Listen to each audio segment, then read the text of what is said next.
মালদ্বীপে নাকি ইসলাম ছিল না, আগে সবাই বৌদ্ধ ধর্মের ছিল। একটা দেশ কিভাবে রাতারাতি সবাই ইসলাম কবুল করলো? আপনি বলবেন যে সাগরের ভিতরে কিভাবে ইসলাম আসলো? শ্রীলঙ্কা থেকে মালদ্বীপের দূরত্ব 400 কিলোমিটার সাগর পথে। মালদ্বীপের চতুর্দিকে কিন্তু সাগর, মাঝখানে হচ্ছে মালদ্বীপ। এই সুন্দর একটা রাষ্ট্র যেখানে মানুষ আনিমনে যায় এখন আনন্দ ফুর্তি করতে। শুধু এই মালদ্বীপে ইসলামটা কিভাবে এসেছিল? ইবনে বতুতা মালদ্বীপে নেমেই দেখেন সবাই মুসলমান। উনি কল্পনা করলেন যে একটা দেশে এত মানুষ কিভাবে মুসলমান হতে পারে, জিজ্ঞাসা করলেন এবং ইতিহাস সম্পর্কে জিজ্ঞেস করার পরে তিনি যে তথ্য জানিয়েছেন, এক সময় 1100 শতকের দিকে একটা আরব্য বণিক দল জাহাজে করে ওই সাগর পথ পাড়ি দিচ্ছিলেন। ঠিক সেই সময় জলোচ্ছ্বাস এবং ঝড়ের কবলে পড়ে জাহাজটা ডুবে যায়। এই জাহাজের মধ্যে একজন কোরআনের হাফেজ ছিলেন, তার নাম হচ্ছে আবুল বারাকাত ইউসুফ আল বারবারি আল মাগরিবি। আবুল বারাকাত ইউসুফ আল বারবারি আল মাগরিবি মরক্কোর সম্ভবত এই যুবক ছিল। তো সমস্ত মানুষ জাহাজ ডুবে মারা গেল, একটা তক্তা ভাসতে লাগলো। ওই তক্তাটার উপরে ভর করে তিনি এই মালদ্বীপের ভূখণ্ডের পাশে এসে পৌঁছালেন।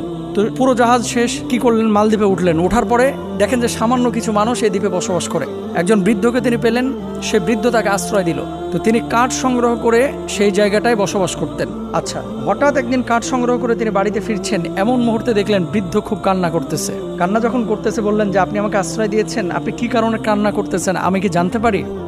এরপরে তিনি বললেন যে আমাদের এই ভূখণ্ডটা যেহেতু সাগরের মাঝখানে, প্রতি বছর একটা নির্দিষ্ট সময় জ্যোতিষীরা গণকরা আমাদেরকে বলে যে একজন নারীকে উৎসর্গ করতে হবে সাগরে জীবন দিয়ে, তাহলে এই সাগর উত্তাল হবে না, আমাদের এই ভূখণ্ডকে ঠিক রাখবে। আপনি বলবেন এটা আবার কেমন কথা? আচ্ছা, মালদ্বীপে 1100 শতকের কথা আমি বলতেছি, কিন্তু ওমর রাদিয়াল্লাহু তাআলা আনহুর জামানায় আপনারা নিশ্চয়ই জানেন ইতিহাস। আমর ইবনুল আস রাদিয়াল্লাহু তাআলা আনহু যখন মিশরের গভর্নর, ওমর রাদিয়াল্লাহু তাআলা আনহুর জামানায় মিশরের নীল নদের পানি শুকিয়ে যাইতো প্রতি বছর। তো সেখানেও কিন্তু কুমারী নারীদেরকে উৎসর্গ করা হতো নদীর মধ্যে। এদেরকে উৎসর্গ করলে মানে মেরে ফেলা হতো, ওখানে জীবন দিতে হতো। জীবন দিলে তারপর আবার নদীর পানি ঠিক হতো। আসলে এমনি ন্যাচারালি এটা ঠিক হতো, কিন্তু মানুষের এটা ভুল ধারণা ছিল। ওমর রাদিয়াল্লাহু তাআলা আনহুর কাছে আমর ইবনুল আস যখন চিঠি লিখলেন, আমর ইবনুল আস রাদিয়াল্লাহু তাআলা আনহু চিঠি লেখার পর ওমর রাদিয়াল্লাহু তাআলা আনহু মিশরের নীল নদকে আদেশ করেছিলেন, ও নীল নদ, যদি তুমি আল্লাহর আদেশে প্রবাহিত হয়ে থাকো তাহলে আমি খলিফা ওমর আদেশ করতেছি মানুষের কল্যাণে তুমি প্রবাহিত হয়ে যাও। আর যদি তুমি নিজেই তোমার গতি, তোমার ধারাবাহিকতা, তোমার জলোচ্ছ্বাস, তোমার ঢেউ যদি নিয়ন্ত্রণ করে থাকো তাহলে তোমার ইচ্ছা তুমি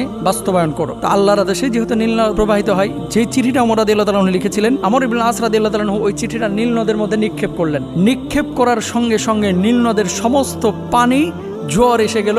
নীলনদ যেমন আগে পরিপূর্ণ পানিতে ছিল, ঠিক সেরকম পানিপূর্ণ হয়ে গেল নীলনদ। সুবহানাল্লাহ। এটা ওমর রাদিয়াল্লাহু তাআলা আনহু জামানার ঘটনা বলতেছি। তদ্রূপ ভাবে ইউসুফ বারাকাতি এই যুবক মুরব্বীকে বললেন, এই বৃদ্ধকে বললেন যে আপনার মেয়ের জন্য আপনি কাঁদতেছেন কেন? আজকে লটারিতে আমার মেয়ের নাম উঠেছে, 1 বছর পরে আমার এই মেয়েকে আজকে এই উৎসর্গ করতে হবে, রাত্রিবেলা সাগরের ধারে রেখে আসতে হবে এবং এখানে তাকে মেরে ফেলা হবে। তো যাই হোক, কে মেরে ফেলে? মূলত জিনের আসর ছিল, যেটাকে ইতিহাসবিদরা দৈত্যাকার